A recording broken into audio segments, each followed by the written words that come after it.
Vous étiez, il y a quelques jours encore, à cette frontière très sensible entre la Pologne et la Biélorussie. Vous avez rencontré des migrants. Est-ce que vous pouvez nous dire ce qu'ils vous ont raconté et quelle est la situation humanitaire?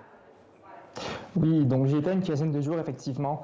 J'ai rencontré notamment un réfugié syrien qui errait sur le côté, sur la bord de la chaussée, en fait, sur une route de Podlasie dans l'est de la Pologne. Et ce réfugié n'avait pas mangé depuis 4 jours. Il était complètement démuni, il ne savait pas du tout où il était.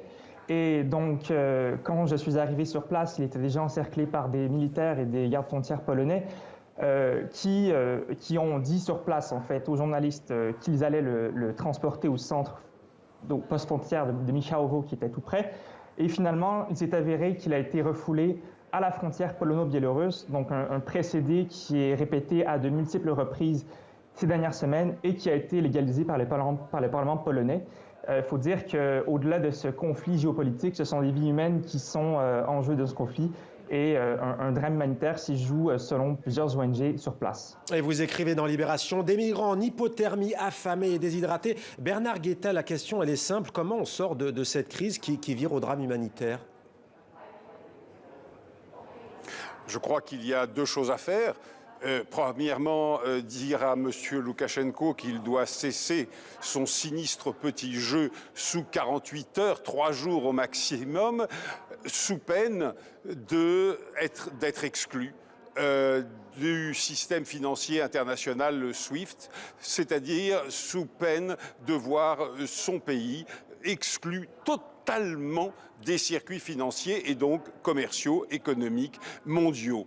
C'est la première chose à faire. Et la deuxième chose à faire, c'est de dire aux dirigeants polonais que nous comprenons très bien, nous les 26 autres partenaires de l'Union européenne, nous le Parlement européen aussi, que nous comprenons très bien l'émoi de Varsovie, mais qu'il n'est plus possible, simplement plus possible, d'interdire l'accès de la zone frontalière aux secouristes, aux organisations non gouvernementales, au Haut Commissariat aux réfugiés et aux médecins, car les gens là-bas, Patrice Sénéca vient de le dire et il l'a décrit formidablement bien dans son excellent papier de Libération, les gens là-bas meurent tout simplement d'hypothermie, de faim, de soif.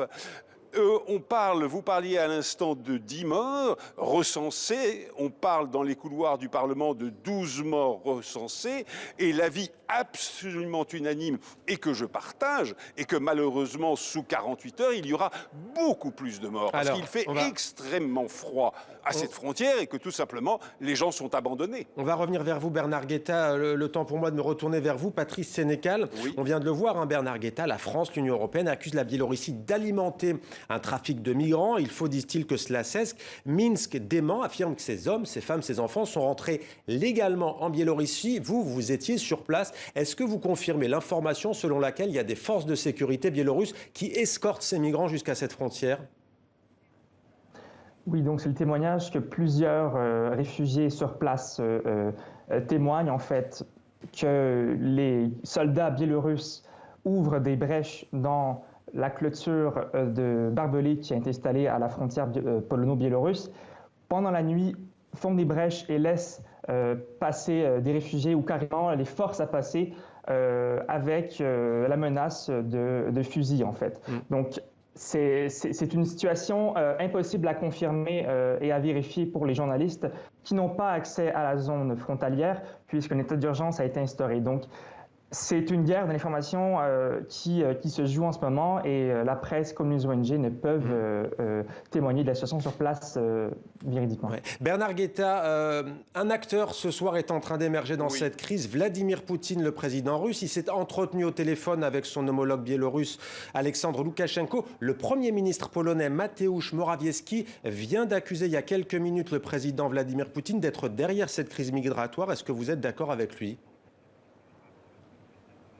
Oui, Oui, bien entendu, je partage cette analyse, car M. Loukachenko ne serait pas en situation d'organiser cette guerre hybride, car il s'agit d'un conflit hybride, de l'organiser sans le feu vert et je dirais même l'appui logistique de Moscou. Maintenant, pour répondre à la question que vous posiez à mon confrère, puisque je suis aussi journaliste à l'instant même, est-ce qu'on peut imaginer que la Biélorussie délivre des visas touristiques à des réfugiés arrivant du Proche-Orient dans un autre but que celui d'organiser cette manipulation politique à grande échelle? Ce n'est évidemment pas pour que ces touristes, je le dis très ironiquement et très cruellement, pour que ces réfugiés, en vérité, alimentent le secteur hôtelier et touristique de la Biélorussie, qui, par parenthèse, n'existe tout simplement pas. Alors, soyons sérieux. Comment est-ce que ces réfugiés pourraient aller de l'aéroport de Minsk jusqu'à la frontière polonaise s'ils n'y étaient pas encouragés par les autorités biélorusses qui mettent à leur disposition des autobus et des taxis? Merci. Soyons sérieux.